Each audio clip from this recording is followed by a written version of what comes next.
सरिताताई स्वभावाने अतिशय प्रेमळ व साध्या भोळ्या होत्या. सरिताताईंना एक निलेश नावाचा मुलगा आणि अनिता नावाची मुलगी होती. मुलीचे लग्न झाले होते आणि ती तिच्या सासरी संसारामध्ये सुखी होती. निलेशला त्यांनी खूप कष्टाने प्रेमाने लहानाचे मोठे केले होते. त्याला चांगले शिक्षण दिले आणि त्याला नोकरी लागल्यानंतर त्यांनी निलेशच्या लग्नाचा विचार केला. तेव्हा निलेश आईला म्हणाला, आई, माझे एका मुलीवर प्रेम आहे. तिचे नाव पूजा आहे आणि मला तिच्याशी लग्न करायचे आहे. तेव्हा फक्त मुलाच्या आनंदासाठी सरिताताईंनी लग्नाला परवानगी दिली. पूजाच्या आईबाबांनाही निलेश जावई म्हणून आवडला होता. एके दिवशी पूजाच्या बाबांनी निलेशला त्याच्या कुटुंबाबद्दल विचारले. तेव्हा त्याने सांगितले की त्याला एक मोठी बहीण आहे आणि ती विवाहित आहे, जी याच शहरात राहते आणि विधवा आई आहे. आपल्या मुलीसाठी त्यांना चांगला मुलगा वाटला, कारण तो उच्च शिक्षित होता, त्याला चांगली नोकरी होती. पूजाच्या बाबांनी त्याला संध्याकाळी चहासाठी बोलावले. तेव्हा निलेश पूजाच्या घरी गेला. तिचे आलिशान घर पाहून तो अवाक झाला. चहापाणी झाल्यानंतर पूजाचे बाबा म्हणाले, आम्ही आमच्या पूजाला खूप लाडात वाढवलेली आहे, त्यामुळे लग्नानंतर तिला कोणताही त्रास होऊ नये याची काळजी घे. तेव्हा निलेश म्हणाला, तुम्ही काळजी करू नका, तिला आनंदी ठेवायची जबाबदारी माझी आहे. आमचे एकमेकांवर खूप प्रेम आहे. तिचे बाबा ठीक आहे म्हणाले आणि पुढची बोलणी करण्याकरता आम्ही 2 दिवसात तुझ्या घरी येऊ असे सांगितले. निलेश ज्या कंपनीमध्ये काम करत होता त्या कंपनीने त्याला राहायला घर दिले होते. जेव्हा पूजाचे बाबा निलेशच्या आईला भेटण्यासाठी त्याच्या घरी गेले, तेव्हा सरिताताईंनी त्यांचे खूप छान स्वागत केले. बोलता बोलता त्या म्हणाल्या, आम्ही खूप साधी माणसं आहोत. तुमची मुलगी आमच्या घरात सून नाही तर मुलीप्रमाणेच राहील. तुम्ही तिची काळजी करू नका. सर्व बोलून झाल्यानंतर त्यांनी एक शुभ मुहूर्त काढला आणि काही दिवसांनी पूजा आणि निलेशचं लग्न धूमधडाक्यात झाले. पूजा एका श्रीमंत कुटुंबात लाडात वाढलेली मुलगी होती. तिला एक भाऊ होता आणि ती खूप शिकलेलीही होती. दिसायला जेवढी सुंदर होती तेवढीच बोलायला तिखट होती. तिच्या मनाविरुद्ध जर एखादी गोष्ट झाली तर ती पूर्ण घर डोक्यावर घेत होती. पूजा खूप खुश होती. दोघा नवरा बायकोने 1 महिना फिरण्यात घालवला. त्यानंतर निलेश ऑफिसला जायला लागला आणि निलेश ऑफिसला गेला की पूजाने आपल्या मैत्रिणींना घरी बोलावणे सुरू केले. त्या पत्ते खेळायच्या, नाचायच्या आणि कधीकधी दारूसुद्धा प्यायच्या. पूजापाठ करणाऱ्या सरिताताईंना सुनेचे वागणे आवडत नव्हते. काही दिवस त्या गप्प राहिल्या, पण एके दिवशी त्या पूजाला म्हणाल्या, सूनबाई, चांगल्या घरातील मुलींना, सुनांना हे सर्व शोभत नाही. सासू एवढेच बोलली की मग काय. त्यानंतर पूजाने खूप गोंधळ घातला. ती निलेशला म्हणाली, तू तुझ्या आईला नीट समजावून सांग की त्यांनी माझ्या लाईफमध्ये अजिबात इंटरफेअर केलेला मला चालणार नाही. निलेश आपल्या बायकोला चांगलंच ओळखत होता, त्यामुळे त्याने आईला समजावले की तू पूजाच्या कोणत्याही कामामध्ये दखल घेऊ नकोस ना तिला काही बोलू नकोस. त्या दिवशी सरिताताई खूप रडल्या. या चांगल्या घरात असे काय होऊन बसले असे त्या म्हणाल्या. काही दिवसानंतर एक दिवशी सरिताताईंनी स्वयंपाक खोलीत जाऊन पाहिले तर सर्व डबे रिकामे होते. शेवटी त्यांनी थकून आपल्या मुलाला निलेशला फोन केला. त्या म्हणाल्या, अरे निलेश, तू कधी परत येणार आहेस? जेवढे किराणा सामान तू भरून दिले होतेस ते सर्व संपले आहे. मी कालपासून उपाशी आहे. मला वाटत होते की तू काल येशील. मी तुझी खूप वाट पाहिली, पण तू आला नाहीस. आता तू सांग, मी काय खाऊ? आणि माझ्याकडे पैसेही नाहीत. इथे शेजारी कोणाला काही मागितले तर तुमचीच बदनामी होईल. पण आता मला भूक सहन होत नाही. भुकेने माझा जीव जायची वेळ आली आहे. असे मुलाशी बोलताना सरिताताईंचे डोळे पाणावले. निलेश म्हणाला, अगं आई थांब, आता मला बोलू तरी दे. देशील की नाही? पूजाने उत्तर तर जाताना सर्व सामान भरून दिले होते. एवढ्या लवकर संपलेही? आणि एक रडायचे नाटक आधी बंद कर. हे बघ, माझ्याकडे सध्या तरी तुझ्याशी बोलायला वेळ नाही. इथे पूजाच्या आईबाबांच्या लग्नाचा वाढदिवस आहे. इथली देखरेख मी नाही तर कोण करणार? अजून 8 दिवस झाले नाहीत आणि तू फोन करून माझा सगळा मूड खराब केला.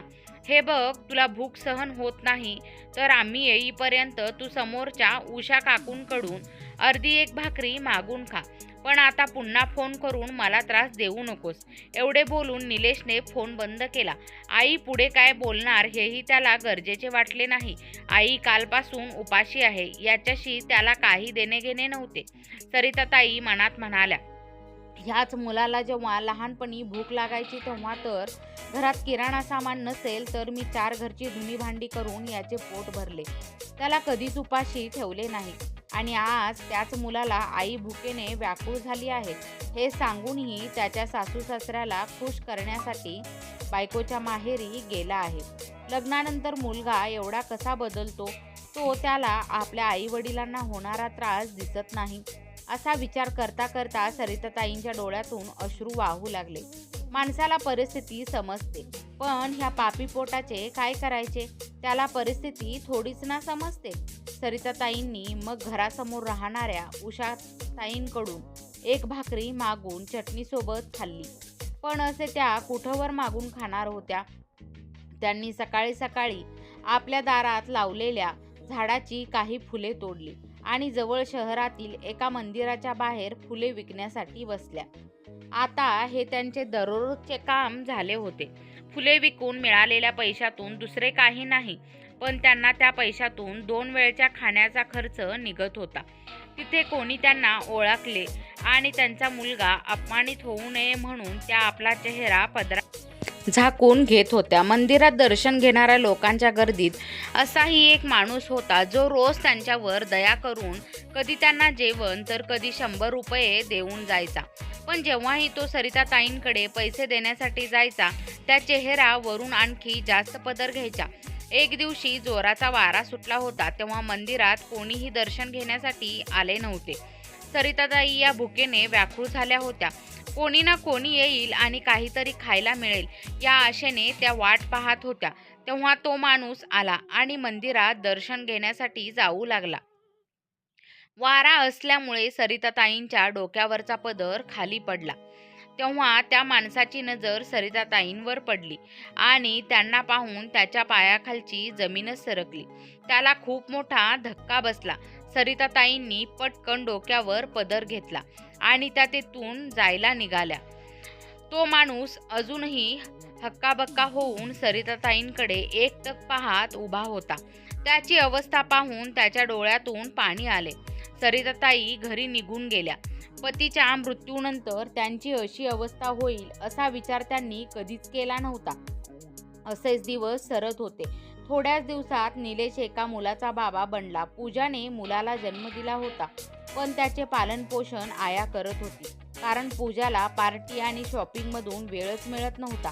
त्यांनी बाळाचे नाव अर्जुन ठेवले होते. अर्जुनचा पहिला वाढदिवस होता, त्यामुळे निलेशने घरात खूप मोठी पार्टी ठेवली होती. तेव्हा निलेशने त्याच्या बहिणीला अनितालाही बोलावले होते. अनिता आली म्हणून सरिताताई खूप खुश होत्या. लेकीचे माहेर जवळ असून सुद्धा ती कधीच येत नव्हती, त्यामुळे बऱ्याच दिवसापासून आज अनिताला आणि तिच्या मुलांना पाहून त्यांना खूप आनंद झाला होता. पण तिने कार्यक्रमाला आलेले पूजाच्या आईला अजिबात आवडलेले नव्हते. वाढदिवस खूप छान साजरा झाला. दुसऱ्या दिवशी अनिता तिच्या सासरी जायला निघाली तेव्हा पूजाच्या आईने घरात आरडाओरडा केला. ती पूजाला म्हणाली, माझी सोन्याची एक बांगडी हरवली आहे. मी इथेच ड्रेसिंग टेबलवर ठेवली होती आणि माझा संशय तुझ्या नंदेवर आहे. मला तिची बॅग पाहायची आहे. तेव्हा पूजाने अनिताची बॅग सर्वांसमोर उघडली तर तिच्या बॅगेमध्ये सर्वात खालच्या बाजूला आईची बांगडी पाहून ती जोरात ओरडली, अरे निलेश, बघ तुझी ही बहीण चोर आहे. तुला माझ्या आईची बांगडी एवढी आवडली होती तर तिच्याकडून मागून घ्यायची ना, चोरी करायची काय गरज होती? अनिता म्हणाली, नाही नाही, मी बांगडी चोरली नाही. बांगडी माझ्या बॅगमध्ये कशी आली मला आठवत नाही. बहीण एवढे सांगूनही निलेशला त्याच्या बायकोचे बोलणे खरे वाटले आणि भावाने तिला चोर म्हणून घराबाहेर काढले. पण जाता जाता अनिता म्हणाली, पूजा, जर देवाला घाबर. जो आरोप तू विनाकारण माझ्यावर लावलास, एक दिवस बघशील तुझ्यासोबत सुद्धा. ती पुढे काही बोलली नाही आणि बिचारी अनिता आईला न भेटता रडत रडत आपल्या घरी परतली आणि त्यानंतर ती माहेरी कधीच आली नाही. तिच्यावर चोरीचा आरोप केला हे सरिताताईंना सहन झाले नाही आणि तेव्हापासून त्या सतत आजारी पडू लागल्या. मुलीच्या आठवणीत सरिताताई रडत असायच्या. काही दिवसांनी पूजा निलेशला म्हणाला, निलेश, आईचा फोन आला आहे. पुढच्या आठवड्यात आईच्या घरची पूजा आहे, त्यामुळे त्यांनी आपल्याला बोलावले आहे. तेव्हा निलेश म्हणाला, ते सर्व ठीक आहे, पण आईचे काय करायचे? ती आजारी असते आणि आईला इथे एकटीला सोडून कसं जायचं? तेव्हा ती म्हणाली, मग तुझे काय म्हणणे आहे? बिनकामाचे ओझे मी माझ्यासोबत माहेरी घेऊन जाऊ का? म्हणजे माझे दादा, वहिनी, पाहुणे, नातेवाईक वगैरे ह्यांना पाहून माझी टिंगल करू देत. अरे, तुझ्या आईला व्यवस्थित बोलता तरी येते का? ह्या कशा अडाणी आहेत याचे प्रदर्शन करायचे आहे का तिथे त्यांना घेऊन जाऊन? आणि तसेही आपण माझ्या माहेरी 4-5 दिवस आधी जाणार आहोत आणि कार्यक्रम झाल्यावर 4-5 दिवस राहणार आहोत. मग तोपर्यंत तुझी आई आपल्यासोबत माझ्या माहेरी कशी राहील? हे बघ निलेश, आपण दोघे जाऊ. आईला राहू दे इथेच. 8-10 दिवसांचा तरी प्रश्न आहे. यावर निलेश म्हणाला, अगं पण हाही विचार कर, आपण जर तिकडे गेलो तर मग आईचे खाणेपिणे कोण बघेल? बाजारातून सामान कोण आणून देईल? आणि सर्वात महत्त्वाचे म्हणजे आई स्वतः जेवण बनवू शकेल का? पूजा म्हणाली, निलेश, तुला तुझ्या आईची काळजी कधीपासून वाटायला लागली? सगळ्यांना स्वयंपाक करायचा नाही, बनवतील त्या एकटीसाठी. जर तुझी आई भांडी, कपडे, झाडू अशी कामे करू शकते तर मग त्यांना स्वतःसाठी पुरते जेवण बनवता येईलच की. यापुढे निलेश काहीच बोलला नाही. पूजा पुढे म्हणाली, आई बाबांना एक छानशी भेटवस्तू द्यावी लागेल, त्यामुळे मी पटकन तयार होऊन येते. आपण लगेचच बाहेर जाऊ. सरिताताई त्या नवरा बायकोचे बोलणे शांतपणे ऐकत होत्या. दुसऱ्या दिवशी सकाळी सरिताताई अंगणात बसल्या होत्या. त्यांनी निलेश बरोबर बोलायचे होते. तेवढ्यात पूजा तिथे आली आणि म्हणाली, आई, घरातील सर्व कामे झाली आहेत का? म्हणून तुम्ही इथे निवांत बसल्या आहात? तेव्हा सरिताताई म्हणाल्या, सुनबाई, निलेश तयार झाला का? तो आज ऑफिसला जाणार नाही का? पूजा आपल्या भुया उंचवत म्हणाली की, तुम्हाला काही पाहिजे होते का त्यांच्याकडून? म्हणजे काही मागायचे आहे का त्यांच्याकडे? त्यामुळेच तुम्ही आज तुमच्या मुलाबद्दल विचारपूस करत आहात. तेवढ्यात निलेश त्याच्या खोलीतून बाहेर आला आणि म्हणाला, पूजा, उशीर होतोय, मला लवकर नाश्ता दे. सरिताताई मुलाकडे गेल्या आणि म्हणाल्या, निलेश बाळा, तुझ्या बाबांच्या पेन्शनचे पैसे काढले आहेस का? मला थोडे पैसे हवे होते. हे बघ, मला स्वतःचेच पैसे तुझ्याकडे मागायला नको वाटते, त्यामुळे यापुढे पेन्शनमधील काही पैसे मला देत जा. आणि बाळा, मी ऐकले आहे की तुम्ही दोघे तुझ्या सासू सासऱ्यांच्या घरी पूजेला जात आहात का? तेव्हा पूजा म्हणाली, आम्ही प्रोग्राम बनवला नाही, लगेचच त्यांची जासूसी सुरू झाली. मी म्हणत होते ना तुम्हाला, तुमची आई दरवाजाच्या बाहेर बसून आपले सगळे बोलणे ऐकत असते. आता दिसले का तुमच्या आईचे रंग? आणि आई, एक सांगा, तुम्हाला पेन्शनचे पैसे कशाला हवे आहेत? मी म्हणते, तुम्हाला पैशांची काय गरज आहे? जेवण पाणी तर आम्हीच खाऊ घालतो, तर मग तुमच्या हातामध्ये पैसे कशासाठी द्यायचे? निलेश म्हणाला, आई, पूजा बरोबर बोलत आहे. तुला पैसे कशाला हवे आहेत? आणि आई, तुला हे शोभते का? सुनेचे मुलाचे बोलणे चोरून ऐकतेस. तुला लाज वाटायला पाहिजे. मला तुझ्याकडून ही अपेक्षा नव्हती. सरिताताई म्हणाल्या, अरे, मी चोरून ऐकले नाही. तुम्ही दोघे मोठमोठ्याने बोलत होतात, ते बोलणे माझ्या कानावर पडले. निलेश म्हणाला, आई, तू बाबांच्या पेन्शनबद्दल बोलतेस तर ते पैसे मी पूजाच्या हातामध्ये देतो. त्याच पैशातून ती हे घर सांभाळते आणि तुला त्या पैशांचा हिशोब पाहिजे तर तिच्याकडून घेत जा. तेव्हा सरिताताई म्हणाल्या, नाही बाळा, असे काही नाही. तुला असे वाटते का तुझी आई तुझ्याकडून पैशांचा हिशोब मागेल? तुला तुझ्या आईवर जरासुद्धा विश्वास नाही का? त्या पुढे म्हणाल्या, अरे बाळा, मीही कधी मंदिरात किंवा बाजारात जाते तेव्हा तिथे मला काही खरेदी किंवा काही दान करण्याची इच्छा होते. त्यामुळे मला असे वाटते की काही पैसे माझ्याकडे असावेत. तेव्हा निलेशने विषय बदलला आणि म्हणाला, आई, तुला कोणी सांगितले की मंदिरात जाऊन दरवेळी दान द्यायला पाहिजे? हे बघ आई, तुला पैसे हवे असतील तर इथे डब्यामध्ये काही पैसे आहेत दान द्यायला. 4-5 रुपये दिले तरीही चालतात. 100-200 देण्याची काय गरज नाही. त्यामुळे तू या डब्यातील पैसे घेत जा खर्च करायला. तेव्हा सरिताताई म्हणाल्या, ठीक आहे, मी पैशांचे सोडून देते. पण बेटा, तुम्ही गेल्यानंतर मी एकटी 10 दिवस कसे राहू? त्या पुढे बोलणारच तेवढ्यात पूजा रागाने किचनमधून बाहेर आली आणि म्हणाली, तुम्हाला असे वाटते का आम्ही आयुष्यभर तुमची सेवा करत राहावी? कितीतरी दिवसातून आम्ही 10 दिवसांसाठी बाहेर चाललोय, तर झाले यांचे सुरू. 10 दिवस मी एकटी राहू कशी? हे बघा, आम्ही परवा निघणार आहोत. त्याआधी पूर्ण घराची साफसफाई करा. निलेश नाश्ता करून निघून गेला. सरिताताई मुलाच्या उत्तराची वाट पाहत होत्या. त्या 2 दिवसापर्यंत पूजाने त्यांच्याकडून पूर्ण घराचे काम करून घेतले आणि स्वयंपाकघरात ठेवलेले तूप, लोणी, बिस्किटे आणि इतर खाण्याच्या वस्तू तिने आपल्या कपाटामध्ये ठेवून कुलूप लावले. 2 दिवसानंतर सर्वजण निघाले. तेव्हा जाताना पूजा म्हणाली, आई, हे 2000 रुपये तुम्ही तुमच्याजवळ ठेवा. सरिताताईंना भरून आले. त्यांना वाटले की सुनेला त्यांची खूप काळजी आहे. तेव्हा त्या म्हणाल्या, अगं सुनबाई, मला पैशांची काय गरज आहे? तेव्हा पूजा म्हणाली, मी तुम्हाला मजा करण्यासाठी पैसे दिले नाहीत, जर इमर्जन्सीसाठी लागतील म्हणून देत आहे. आणि हो, घरामध्ये 2 किलो बटाटे, 2 किलो कांदे, ज्वारीचे पीठ आणि तांदूळसुद्धा ठेवले आहेत. आणि पैसे दिले म्हणून उगाच फळे भाज्या खरेदी करण्याची काहीच गरज नाही. घरात तुमची औषधे सुद्धा आहेत. त्यामुळे मला असे वाटत नाही की हे 2000 रुपये तुम्हाला लागतील. आता आम्ही निघतो, असे बोलून तिथून निघून गेली. आणि आज जेव्हा घरातील सर्व किराणा सामान संपले, सुनेने जी 2000 रुपयाची नोट दिली होती ती फाटलेली होती. त्यामुळे त्यांच्याकडे खर्च करण्यासाठी पैसे नव्हते. त्यामुळे नाईलाजाने सरिताताईंनी पोट भरण्यासाठी फुले विकण्याचे काम सुरू केले. मंदिरातून सरिताताई घरी पोहोचल्या. तेवढ्यात फोनची घंटी वाजली. त्यांनी फोन घेतला तर त्यांच्या मुलीचा, अनिताचा फोन होता. ती म्हणाली, हॅलो आई, कशी आहेस? मुलीचा आवाज ऐकून सरिताताईंचा कंठ दाटून आला. त्या म्हणाल्या, अनु, तुझा भाऊ त्याच्या बायकोसोबत त्याच्या सासरी गेला आहे आणि मी इथे एकटीच राहते. अनिता म्हणाली, आई, तू एकटी तिकडे कशी राहत आहेस? अगं, तुझे हात किती थरथरतात.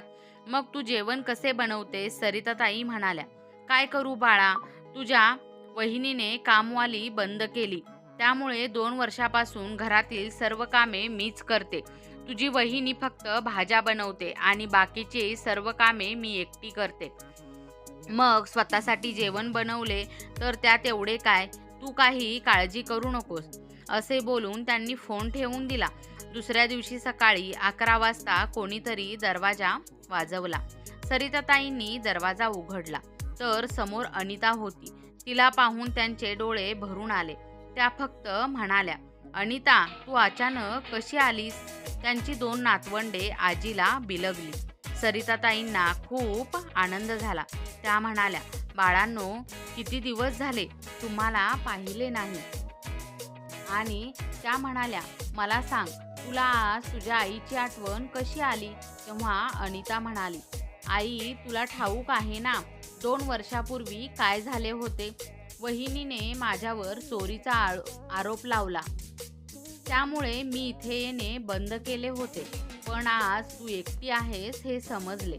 मग मी तुला एकटीला सोडून कशी जाऊ? आणि आई, मी तुझ्यासाठी एवढी परकी झाली आहे का? त्यांचा जावई म्हणाला. आई, त्या दिवशी मंदिरात आलो तेव्हाच मी तुम्हाला पाहिले आणि मला हा धक्का बसला. तुमच्यावर अशी वेळ आली तरी तुम्हाला तुमच्या मुलीला जावयाला फोन करून सांगणे गरजेचे वाटले नाही का? सरिताताईंचे डोळे पाण्याने भरले आणि त्या म्हणाल्या, माझ्या मुलीवर चोरीचा आरोप झाला. मग मी तिला कोणत्या तोंडाने फोन करून मदत मागणार होते? अनिता म्हणाली, आई, वहिनीने माझ्यावर चोरीचा आळ घेतला, तू नाही. मग तू तर मला फोन करून बोलू शकली असतीस ना.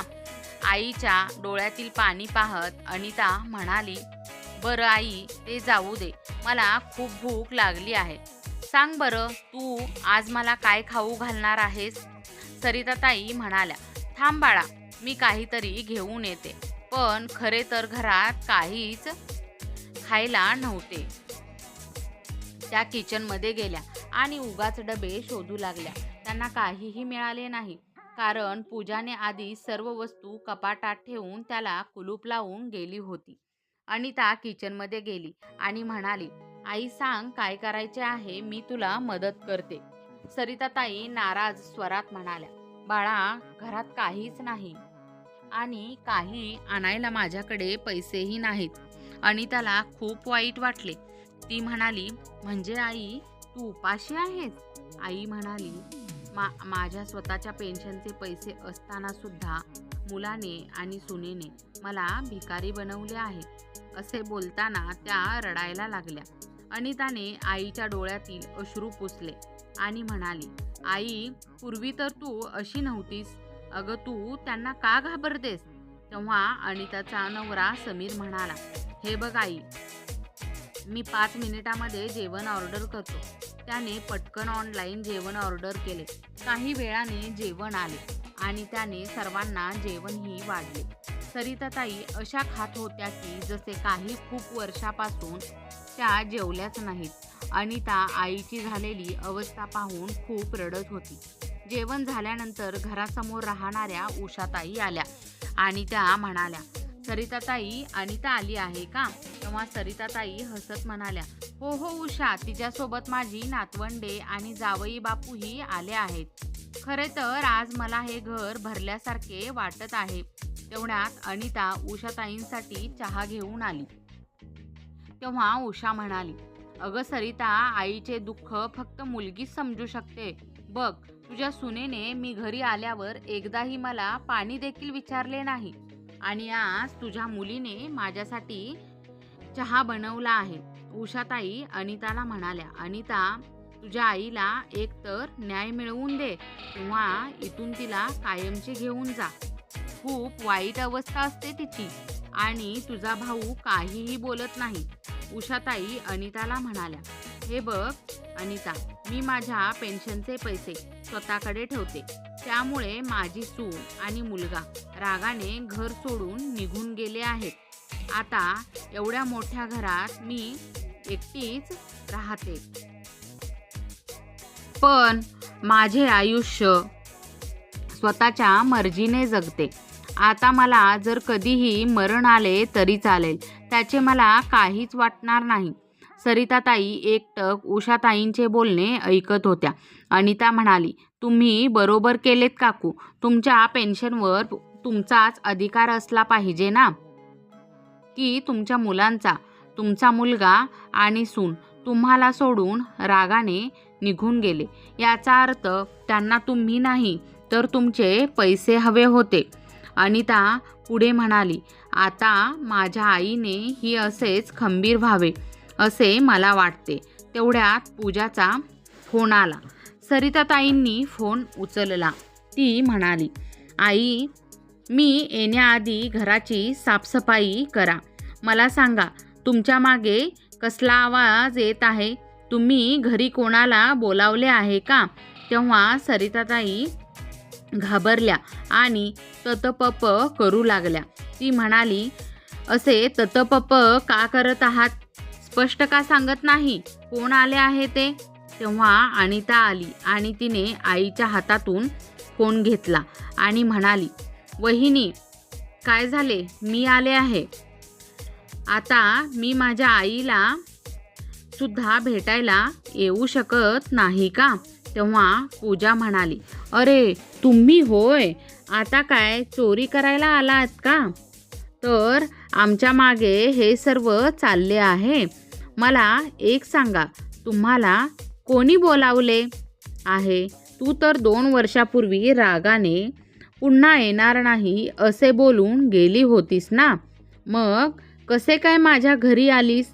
तेव्हा अनिता म्हणाली, हे तुझे घर असेल, पण हे घर तर माझेही आहे आणि मी रागाने गेले होते ते तुम्हा दोघांमुळे, माझ्या आईमुळे नाही. इथे माझी आई उपाशी आहे. तुम्हाला काही वाटते की नाही? एक तर माझ्याच आईचे पेन्शनचे पैसे घेता आणि वरून तिच्यावरच अधिकार गाजवता. पूजा म्हणाली, तू आमच्यामध्ये पडू नकोस. काय भेटायचे आहे ते भेट तुझ्या आईला आणि आम्ही यायच्या आधी निघून जा. अनिता पुढे म्हणाली, अगं वहिनी, तू आता माहेरी गेली आहेस ना, कमीत कमी तिथे तरी शांत राहा. नाहीतरी तुझ्या भावजांना शिकवणी देऊन येशील आणि मग तिथे पुन्हा गेलीस की ती तुझ्याशी तसेच वागेल जशी तू आता माझ्याशी बोलत आहेस. असे बोलून तिने रागाने फोन ठेवून दिला. तेव्हा पूजाला अनिताचा खूप राग आला. तिच्या नवऱ्याला बहीण आणि आईविरुद्ध भडकवायला लागली. इकडे सरिताताई खूप घाबरल्या होत्या. त्या म्हणाल्या, अगं काय बोललीस बरं तू? आता उगाच भांडणे होतील. तेव्हा अनिता म्हणाली, आई तू का घाबरतेस? हे घर तुझेच आहे. हे तू विसरत आहेस का? हे घर बाबांनी बनवले आहे. तुला आज ठरवायला हवे की यापुढे तुला तुझे म्हातारपण कसे घालवायचे आहे. आई मला सांग, तुझे स्वतःचे पैसे असताना सुद्धा तुला तुझ्या सुनेकडे मुलाकडे पैशासाठी हात पसरवायचे आहेत का उषा काकूंसारखे आनंदाने आपले उरलेले आयुष्य जगायचे आहे? मुलीच्या बोलण्यामुळे सरिताताईमध्ये आत्मविश्वास जागा झाला. त्यांनी आपल्या नवऱ्याच्या एका वकील मित्राला बोलावून घेतले आणि त्याला सर्व घडलेली हकीकत सांगितली आणि घराचे नवीन कागदपत्र तयार करून घेतले.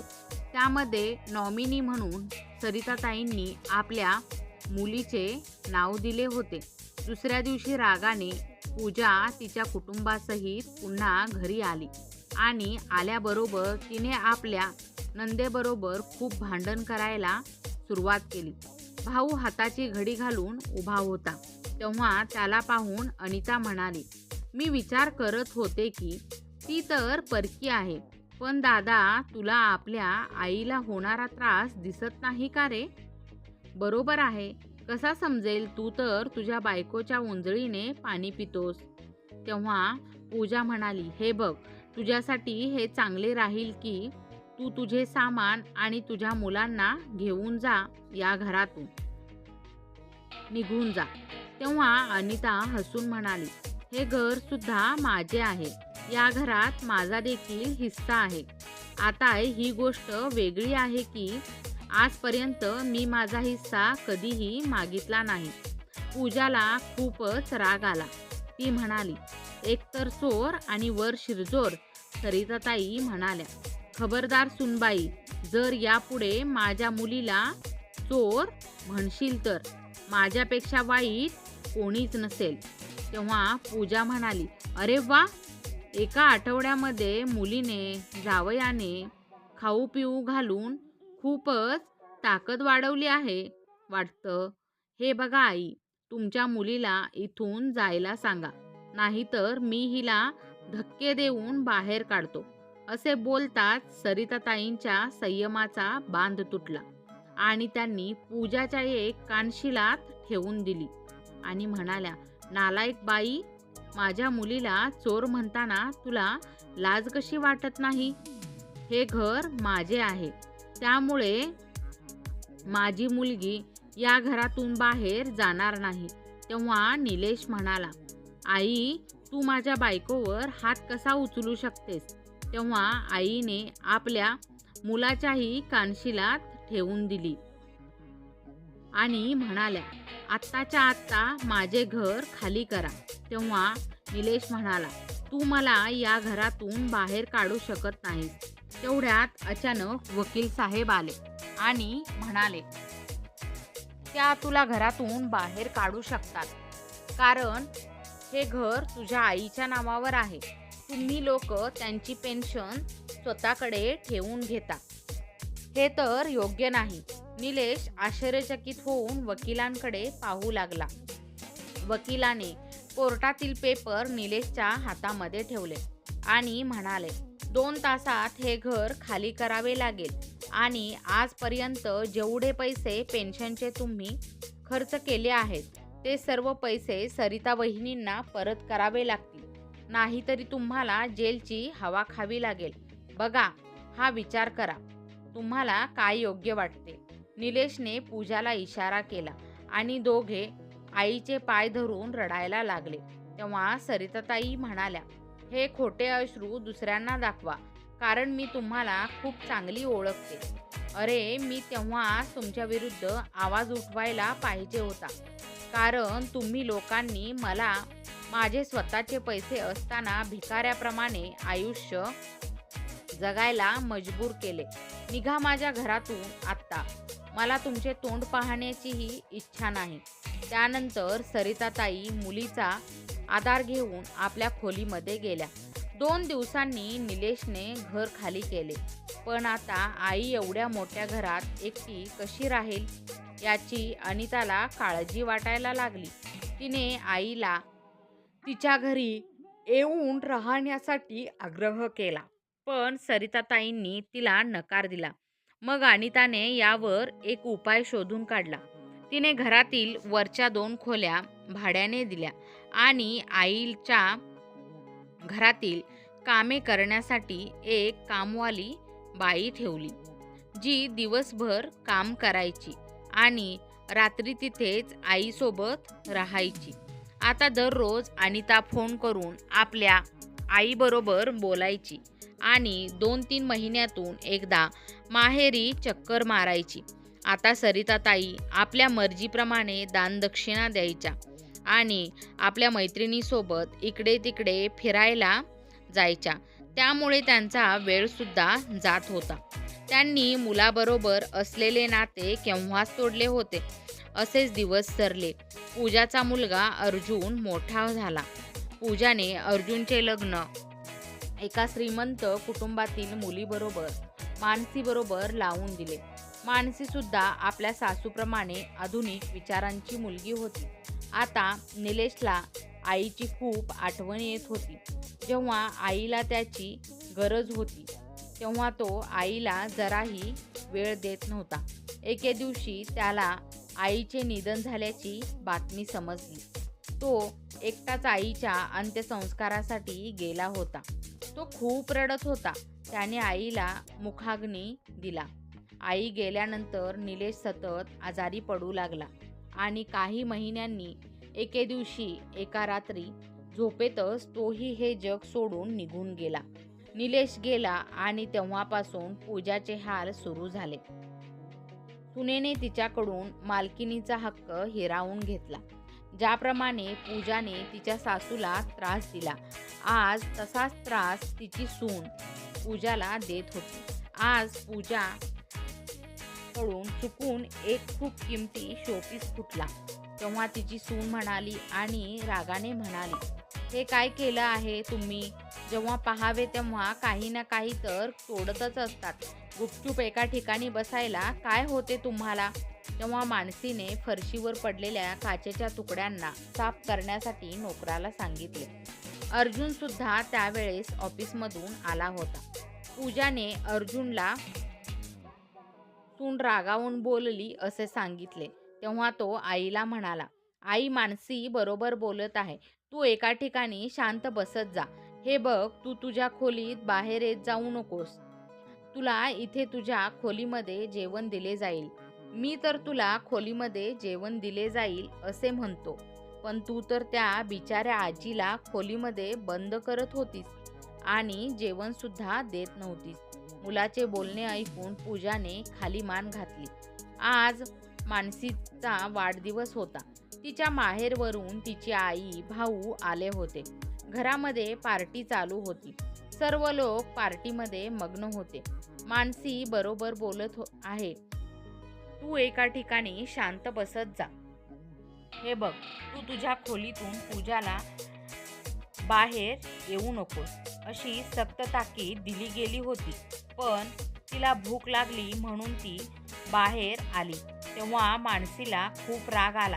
मानसीला सासूची लाज वाटत होती. वाढदिवस झाला आणि दुसऱ्या दिवशी मानसीची आई जायला निघाली. तेव्हा तिला अचानक ओरडायला सुरुवात केली की माझ्या आईचा हार हरवला आहे आणि सरळ अर्जुनच्या आईवर आरोप केला की काल त्या बराच वेळ माझ्या गळ्यातल्या नेकलेसकडे पाहत होत्या.